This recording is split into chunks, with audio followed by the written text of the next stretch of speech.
Hello दोस्तों, आपके YouTube channel love to learn में आपका स्वागत है।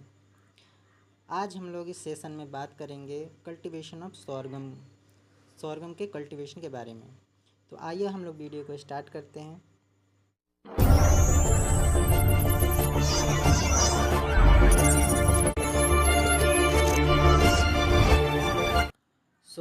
सॉर्गम का जो कॉमन नेम है वो है ज्वार।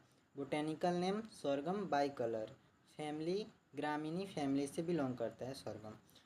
क्रोमोसोम नंबर इसका है 2n=20। ओरिजिन है Africa.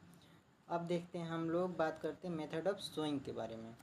The seed should be sown where there in moisture in the soil up to a depth of 5 to 7.5 centimetre. मतलब कि जो सीड हम लोग सोन करेंगे उसके लिए हमारे पास सॉइल में मॉइस्चर होना ज़रूरी है। और एक ज़रूरी बात, जो हमारा सॉइल में मॉइस्चर होगा वो सॉइल का जो डेप्थ है 5 to 7.5 सेंटीमीटर, उतना हमारा सॉइल में मॉइस्चर होना ज़रूरी है, तभी हमारा जो सीड है वो अच्छे से ग्रो कर पाएगा। In northern India, sorghum is sowing either broadcasting or in row behind the plough. Generally northern India में जो सॉर्गम का जो सोइंग करते हैं हम लोग, वो ब्रॉडकास्टिंग मेथड से करते हैं।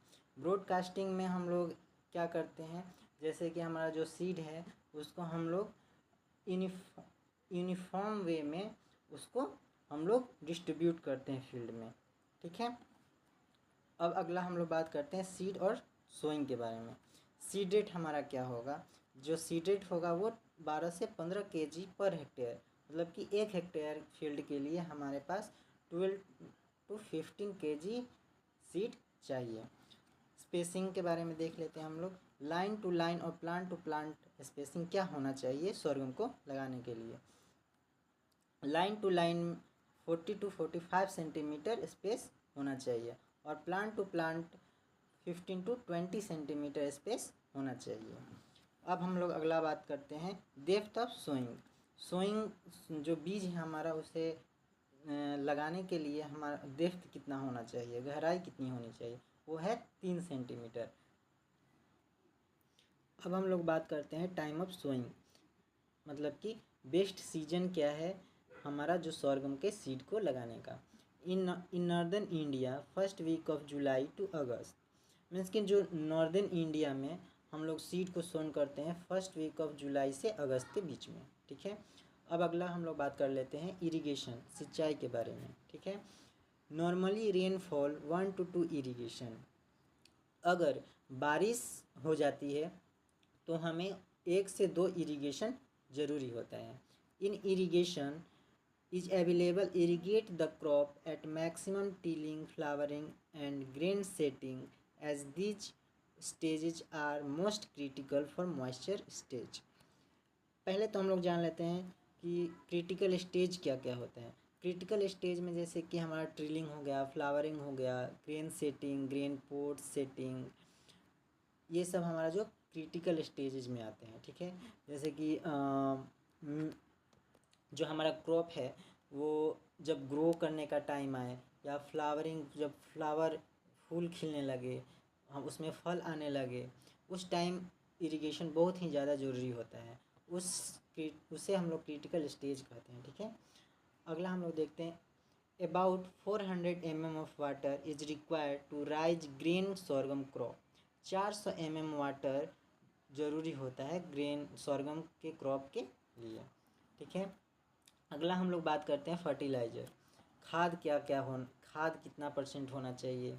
ठीक है। तो हमारा जो है नॉर्मल जो हमारा जो फर्टिलाइज़र होता है वो नाइट्रोजन, फॉस्फोरस, पोटाशियम। तो हर क्रॉप के लिए अलग अलग % होता है कि कितना % किस क्रॉप में होना चाहिए, नाइट्रोजन, फॉस्फोरस, पोटाशियम। तो सॉर्गम के लिए जो नाइट्रोजन होगा वो 100 kg पर हेक्टेयर, 1 हेक्टेयर के फील्ड के लिए 100 kg नाइट्रोजन चाहिए। फॉस्फोरस 60 kg पर हेक्टेयर और पोटाशियम 25 kg पर हेक्टेयर चाहिए। ठीक है। माफ़ी चाहूँगा, हमारा 2 टॉपिक छूट गया था तो उसे हम लोग कवर करते हैं। सॉइल किस टाइप का होना चाहिए सॉर्गम को ग्रो करने के लिए। Sorghum can be grown successfully on clay, clay loam and sandy loam soil. Sorghum को ग्रो करने के लिए क्ले सॉइल होना चाहिए, क्ले लोम या सैंडी लोम सॉइल होना चाहिए। अगला, fertile well drained soil are important to optimise yield. Optimum yield sorghum को अगर चाहिए तो उसके लिए हमको फर्टाइल सॉइल होना चाहिए और वेल ड्रेन सॉइल होना चाहिए। वेल ड्रेनेज सॉइल मतलब कि जहाँ पे हमारा जो क्रॉप है वहाँ पे जो हम लोग इरिगेशन करें तो पानी वहाँ जमे नहीं, रुके नहीं, वो आसानी से जितना प्लांट को चाहिए वो ऑब्जर्व होके और जितना भी ज़्यादा पानी है वो चला जाए, बाहर निकल जाए। अगर वहाँ पानी का जमाव हो जाएगा प्लांट के पास तो हमारा जो जड़ है प्लांट का वो सड़ने लगेगा। ठीक है, अगला हम लोग देखते हैं पीएच रेंज क्या होना चाहिए। हमारा जो सॉइल का जो पीएच रेंज क्या होना चाहिए सॉर्गम के क्रॉप के लिए, तो 6 से 7.5 हमारा पीएच रेंज होना चाहिए सॉइल का। ठीक है, अगला हम लोग बात करते हैं क्लाइमेट, मौसम कैसा होना चाहिए। तो हमारा जो क्लाइमेट होना चाहिए सॉर्गम के लिए, तो हमारा जो sorghum required about 26 degree to 30 degree Celsius temperature for good growth. हमारा जो सॉर्गम का जो प्लांट है उसको जर्मिनेट करने के लिए और उसे बढ़ने के लिए 26 से 30 डिग्री सेल्सियस टेम्परेचर होना चाहिए। ठीक है, सीड को लगाने के लिए भी 26 to 30 डिग्री सेल्सियस होना चाहिए। और हमारा जो जर्मिनेशन ऑफ सीड का जो जर्मिनेशन होगा उस टाइम पे कितना टेम्परेचर होना चाहिए, तो minimum 30 degree Celsius temperature for good growth. हमारा जो सॉर्गम का जो प्लांट है उसको जर्मिनेट करने के लिए और उसे बढ़ने के लिए 26 से 30 डिग्री सेल्सियस टेम्परेचर होना चाहिए। ठीक है, सीड को लगाने के लिए भी 26 to 30 डिग्री सेल्सियस होना चाहिए।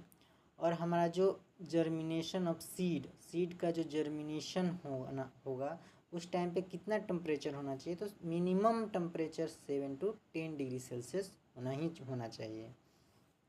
ठीक है, हार्वेस्टिंग के टाइम पे हमारा जो टेम्परेचर होगा वो कितना होगा, तो 18 to 16 डिग्री सेल्सियस हार्वेस्टिंग के टाइम पे टेम्परेचर होना चाहिए। ठीक है, अगला हम लोग बात करते हैं हार्वेस्टिंग हमारा लास्ट टॉपिक है।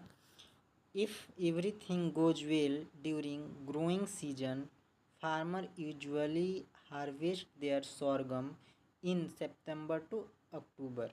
मीन्स कि अगर हम लोग सॉर्गम के प्लांट को सीड को सही समय पर अगर उसे सोइंग किए हैं तो हम लोग जो हमारा जो फार्मर है वो सॉर्गम को हार्वेस्ट कर लेता है सितंबर या अक्टूबर के बीच में या सितंबर या अक्टूबर में। ठीक है, अगर ये वीडियो आप लोगों को अच्छा लगा हो तो आप लोग इस चैनल को सब्सक्राइब करें, लाइक करें, शेयर करें।